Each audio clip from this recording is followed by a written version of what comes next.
tenemos una entrevista, hablaremos sobre las elecciones internas en los partidos políticos. Hoy nos encontramos con el politólogo de la PUC y experto en temas electorales, Fernando Tuesta Soldevilla. ¿Cómo está, señor Tuesta? Bienvenido. Buenos días. ¿Qué tal? Buenos días, Paloma. Gracias por la invitación.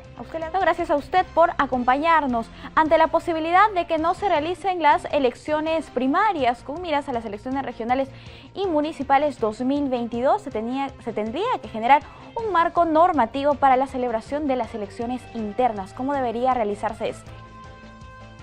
Bueno, el Congreso tiene que decidir. Esta situación la hemos vivido ya el año pasado. El Congreso de la República decidió que no se realicen elecciones primarias y logró establecer que las internas puedan realizarse bajo dos modalidades. La modalidad de voto de los militantes y miembros del partido de manera directa y de manera indirecta a través de delegados.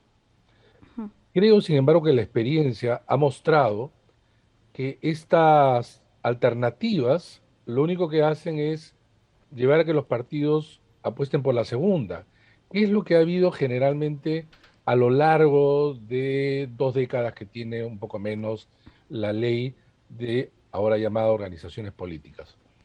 Entonces, la experiencia nos ha dado información que este tipo de elecciones internas a través de delegados llevan a una baja participación y a un control de parte de quienes tienen la dirección del partido que creo no es lo adecuado. En la última elección solo participaron el 4.8% de los miembros del partido, de los partidos. Los partidos señalaban que tenían 1.600.000 miembros o militantes, pero a la hora de la votación tan solo se presentaron, digamos, 5% para redondear.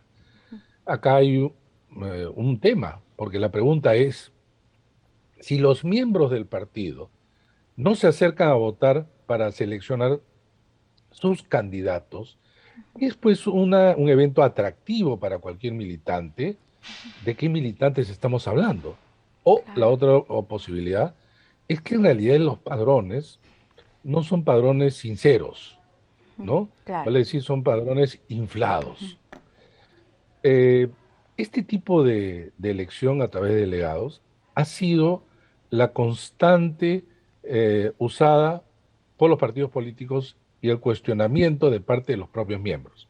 Entonces, ¿qué se debería de pelear en vista de que las primarias parece que no se van a realizar?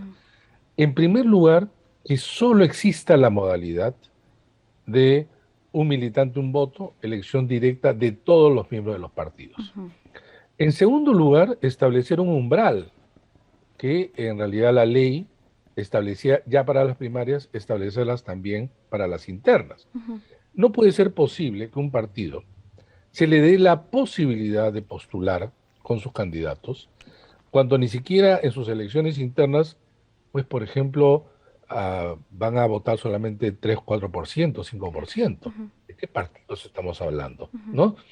Si para validar una elección requiere el 50% de participación, ya no le pongas pues 50%. Que sea pues un tercio, ¿no? Hay que ser benevolente, un tercio. Un tercio de participación de los afiliados de esta organización política. Claro, claro. Que por lo menos participe un tercio, en caso contrario no se valida su selección de candidatos. Claro. A eso hay que agregarle lo siguiente, que está en la ley, pero se la quieren modificar. Mira, a partir de esta elección regional y municipal del 2022, se establece que tan solo pueden presentar candidatos los partidos políticos y los movimientos regionales, tanto para la elección regional, municipal provincial y municipal distrital. Vale decir que no va a existir más, y a partir de esta elección, de listas locales, provinciales y listas locales distritales. Por ejemplo, en Chipao, ¿no?, de los que hemos estado muy cercanos en la última elección, ahí quien ha ganado es una lista local distrital. Bueno, eso ya no va a ser posible. En adelante, solamente los partidos políticos y los movimientos regionales pueden presentar candidatos. Pero acá viene el problema. ¿Qué pasa si en un distrito, digamos Chipao, ¿ya? Toma el ejemplo por ser tan cercano a la Claro. situación que hemos vivido, ¿no? Ningún partido político le interesa presentar candidato, ningún movimiento regional. ¿Qué pasa con ellos? La ley estableció una obligatoriedad para que los partidos y los movimientos regionales presenten un porcentaje importante a nivel de regiones, provincias y distritos. Sin embargo, eso no resuelve el problema, Ujú. porque nuevamente podría ocurrir, y de hecho va a ocurrir, que distritos, provincias, sobre todo rurales, pobres, alejados, no tengan candidato. Uy. ¿Qué va a responder ante eso el Congreso de la República? La única manera, Paloma, Ujú. es que se obligue a los partidos a presentar candidatos en todas las En circunscripciones. todas. En todas. Ujú. Pues, si son organizaciones que tienen esa sola prerrogativa. Dos, que tienen financiamiento público, es decir, tienen una serie de beneficios. Tú tienes que exigir a los partidos, que Ujú. son los únicos canales representativos a que se presenten. Bueno, entonces el riesgo de eliminar las primarias está acompañado por otros riesgos, Ujú. que es lo que como te Claro. digo. Uno, Ujú. partidos, esos militantes ni siquiera participan, entonces debe haber un umbral. Y dos, obligatoriamente tienen que presentarse en todas las circunscripciones. Y Es, tres, sí. y acá viene, que también se lo quieren retirar, el umbral para mantener el registro legal en el ROP. Ujú. Hemos visto que a nivel de partidos pasamos de 25 a 10 y está bien, Ujú. pero, pero movimientos regionales hay cerca de 187, Ujú. muchos de ellos cascarones. Eso lo quieren eliminar, es decir, que se mantenga. Ahora vamos a ver, vamos a ser testigos, como el próximo año, van a reaparecer los movimientos regionales, que tienen generalmente dueños, organizaciones que han estado dormidas. En la gaveta del dueño del partido tiene un documento que dice partido inscrito. ¿Y qué va a hacer? Va a mercantilizar la política. Ujú. Entonces regresamos al círculo vicioso, ¿no? Ujú. En donde, claro, la representación es la que tenemos, pues como ahora.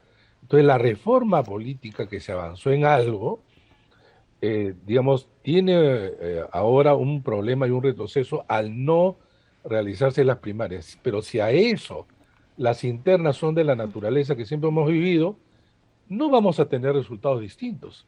Ante situaciones iguales, resultados iguales, Ujú. no distintos ni mejores. Claro. Doctor, en ese sentido, ¿a quién le correspondería presentar estas propuestas, estas iniciativas que finalmente garanticen la participación de las organizaciones políticas y que éstas estén respaldadas o tengan representación realmente? Está en la ley, Paloma. Lo Ujú. que pasa es que el peligro es que hay propuestas de ley para eliminarlas. Entonces, Ujú. bueno, ya el jurado manifestó también en su propuesta que las internas sean de militantes, pero de manera directa, no Ajá, indirecta a través de delegados. claro. Y en cuanto a las otras normas, Sí. evidentemente son parte de la ley. Hay Ajá. que evitar que eso se retire. Pero, bueno, ya hemos visto los debates, lamentablemente, y opinión a título personal, Ujú. cómo se están llevando y cómo se están agregando por negociaciones, tratando de beneficiar, repito, a organizaciones que tienen tremendas carencias, pero que tienen grandes beneficios. Y Ujú. eso es lo que hay que equilibrar, ¿no?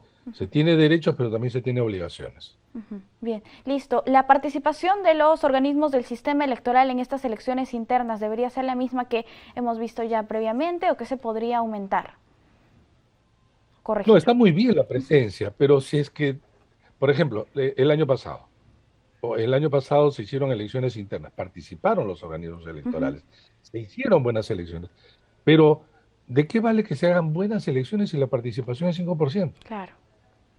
No, o sea, ya no es un tema los organismos electorales que cumplen su función, es el Ujú. tema de cómo las normas permiten que un partido pueda presentar candidatos y ahí están los cuadros. En algunos casos han habido 18 personas que decidieron por todo. En algunos casos que la participación fue del 1%. O sea, eso no Ujú. puede ser.